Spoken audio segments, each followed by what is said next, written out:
Hello everyone, welcome to Global Government News. Today is Sunday, January 9th, 2011, and I'm Darko. New listeners, please check out my website, www.ggnonline.com. That's ggnonline.com. I just posted a poll up there, a new poll about the Arizona shooting. Also, I've been uploading a decent amount of videos in the past week or so, and they added some new little articles and that. But if you're just joining us, this is part 2 of this economic news bulletin. We left off here with the 19 facts about the deindustrialization of America that will blow your mind. And you can go in below the description, the video's description, and on YouTube, and you can find all the links that were included in that video. So check those out. I always post the links because I think it's important that you go in there and check them out for yourself. This next one up is from Press TV. U.S. unemployment rate stands at 21%. And I've been talking about this, explaining this, about how the real unemployment is about 20% in almost every economic news bulletin that pertains to the unemployment rate, the real unemployment rate, and not the one that doesn't include those that are no longer collecting unemployment but are still out of work.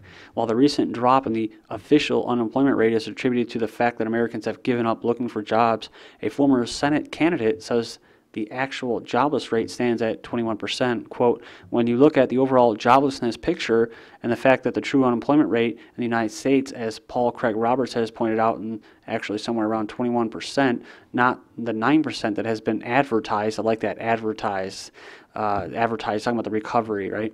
After a bunch of people got their money stolen and their futures and their pensions and their investments stolen through fraud and that, and betting on stuff going down, like Goldman Sachs and that. They have to sell this recovery, like there's some kind of recovery, like it was just a glitch in the system. No, it was a big freaking Ponzi scheme.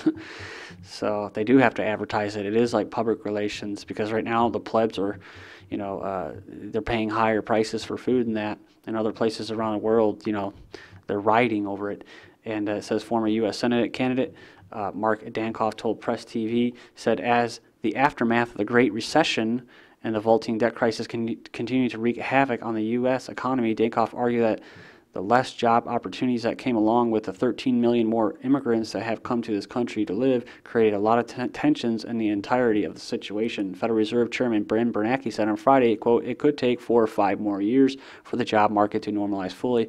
And I've been saying that. That's what I wanted to get at. I've been talking about how the jobs are gone. He's talking about 5 or more years. Well, he's just buying time, dude, until he's out of there. Then they can blame it on the new little puppet, right, that works for the big banks and that. Just like whoever the next Treasury secretary will be. They're just puppets, basically. Geithner is just managing the bankruptcy for the Federal Reserve. He's basically the go-between between the American public's checking account, which is the Treasury, and the cartel of private banks, lending institutions, and that, which is the private Federal Reserve. So, and here we go. We're going to move on. Labor force participation rate drops to fresh 25-year low, adjusted unemployment rate at 11.7%. It says while today's unemployment number came at a low 9.4%, right? Well, below expectations. The one and only reason for this is that the labor force in America has plunged to a 25-year low, assuming a reversion to the mean and the long-term average participation rate back to 66% means that civilian labor force, which in December came at 153,690, a drop of 260,000 from November, is in reality 157.6 million, a delta of 3.91 million currently unaccounted for. Maybe someone can ask Bernanke during his imminent presentation before Congress what happened to the unemployed population, which would have been 18.4 million if this labor force delta was incorporated, resulting in an unemployment rate of 11.7%. Saudi teachers protest unemployment. 250 unemployed Saudi teachers have staged a demonstration to express their frustration at seemingly stagnant job market in the kingdom. This is funny. I mean, it's not funny, but it's kind of sad state. But it says here the protesters peacefully rallied outside the Ministry of Education and the Capitol on Saturday. Reuters report on Sunday, quote, listen to this. We are a group of teachers who have not found any jobs. We would like to protest for longer, but the police keep dispersing us, end quote, said Naif Al-Tamimi, the group's spokesman.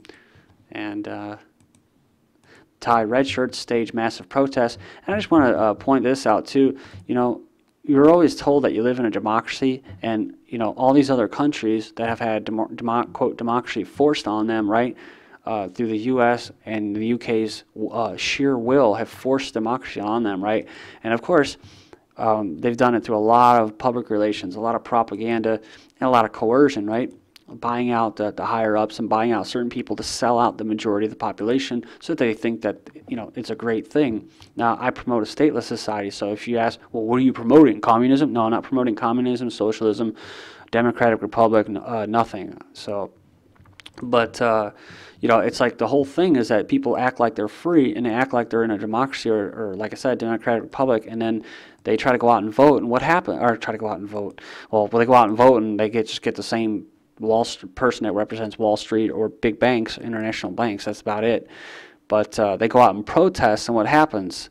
They can't. They get shit from the police state. So you can't even go out and protest and bang your pots and pans and then go back to your little house and be a good little slave, you know, and come back out next Sunday and bang your pots and pans. You can't even do that anymore. That's how you know you're not living in that democracy anymore, that you never really were. You know, Thai red shirts staged massive protests. Thousands of Thai opposition supporters, known as red shirts, have once again gathered in the capital Bangkok to stage anti-government protests. Police say about 30,000. Everything's anti-government now. I noticed that. It's anti-government. I'm anti-government because I believe in no government. I believe in a stateless society. I believe in a voluntarist society and not coercion, not force or violence. And so it's easy to call people anti-government just because they're going out and protesting. Well, no, these people, they're for government. They're just not for the policies that you're doing, see? It says police say about 30,000 protesters dressed in their trademark red clothing marched in Bangkok on Sunday. The red shirts blocked the main roads and the streets in the capital, and brief scuffles broke out. And usually when you have these color revolutions, whether in Georgia, Ukraine, or here, or Iran, or anywhere else, there usually means that it's a CIA-run operation. So bonds distress tumbles to lowest since '07 on refinancing credit markets. Just want to finish up on this. And why do they do that? Well, usually because you'll have the actual CIA or intelligence or army, military intelligence operatives or agents immersed in black uniforms in here, and they are, and this is a bad example because they're all in red, but I'm just saying you'll have these quote fake anarchists, which I say are fake anarchists, and they're there to throw trash cans and light stuff on fire, and kind of just give this false sense of like that the people are violent and that they don't believe in respect of private property and, you know, and property rights and that. But so that's what you get. That's why that's the biggest disinfo ever is anarchism, because they always say that they always imply and show it in the media, and then half the time it's the government that's actually doing it. They'll see them being hauled off in white vans. They're being paid to do this by the government, guys. Bond distress, because if people actually realize that the stateless society, you know, wouldn't be that bad, they would say, you know what, F you, you know, we're done with you, dude. We've given you what, how many thousands of years of government? How about we try none, you know? How about we try like the Native Americans, you know? They didn't have a government. They had some kind of system, little tribes and little communities. They didn't have world wars. They just had little skirmishes over hunting grounds and that, but it's totally ridiculous that people go and they go off and they fight and they slaughter people that they don't know, they have no beef with, and they take orders from a person they'll never ever really meet, right? Or, you know, it's ridiculous, and it's all to make money. It says bonds distress tumbles to lowest since '07 on refinancing credit markets. The percentage of corporate bonds considered in distress is the lowest in more than 3 years, as the U.S. economy recovery gives fixed income investors the confidence to lend to the riskiest borrowers. So we're going to try to finish up here quickly. Just going to read the headlines here. Retail sales probably rose for 6 months as consumers join U.S. recovery. Farmers budget hawks eye $5 billion per year agro subsidy, direct payment subsidy that guarantees farmers $5 billion a year, is the most prominent target in agricultural complex. See, agricultural complex. You got the media complex, you got the banking complex. That's the military-industrial complex. The pharmaceutical complex, they're part of it. And it sucks, like I said, because if you didn't have a government, these farmers wouldn't have to rely on these subsidies. They keep it going. They perpetuate it. Here we go again. Germany and France are pushing Portugal to accept a bailout now. The first week of the year was a quiet one for the Eurozone headline-wise, but markets clearly deteriorated with yields blowing out across the PIIGS and the common currency getting whacked pretty hard. So it says, and so emergence of stories like this should be unsurprising. It says Germany and France are pushing hard for Portugal to take a bailout, according to Der Spiegel via Reuters. Look at that. Oh, look at all these chemtrails now. They can't even hide it anymore, you know? It's like you can't even hide pictures and shows now. They used to. I noticed, because I used to watch TV, and then I catch glimpses of TV from other people watching it, and I notice that almost all the time, like, you know, watching True Grit and that, you'll see the chemtrails, man. You'll see them. They're just, they can't hide them. There's so many of them. Portugal under pressure to seek EU IMF aid, says source. Pressure is growing on Portugal from Germany and France and other Eurozone countries to seek financial help from EU and IMF to stop the blocs, the trading bloc, the communist bloc's debt crisis from spreading, a senior Eurozone source said on Sunday. The Huffington Post.